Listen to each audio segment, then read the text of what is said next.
Hi, this is a short video to show you how to add a sales rep account in Crik-IT. For QBD trial users, Crik-IT will know which customer is assigned to which rep by looking at the rep field on the QBD customer record. Any changes made to QBD can take up to 30 minutes to be reflected in Crik-IT. Log onto your Crik-IT portal. Click on the Tools tab, then under Maintain Other User Info, click on Add Portal User.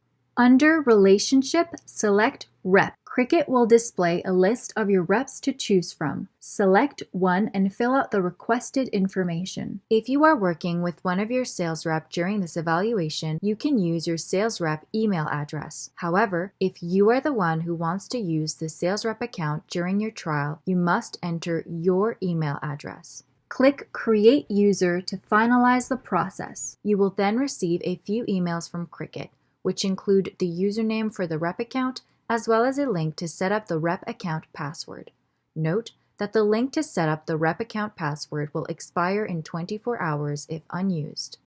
Your sales rep account is highly customizable, and we encourage you to have a look at what you can give or deny access to your reps. Do this in your own Crik-IT portal by going in the Tools tab in Maintain Permissions and selecting your rep under Select User.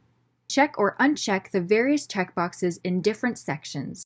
Make sure to log out of your Crik-IT portal before setting up a password for your rep account, since Crik-IT does not allow someone to be logged into Crik-IT with two usernames at the same time on the same browser.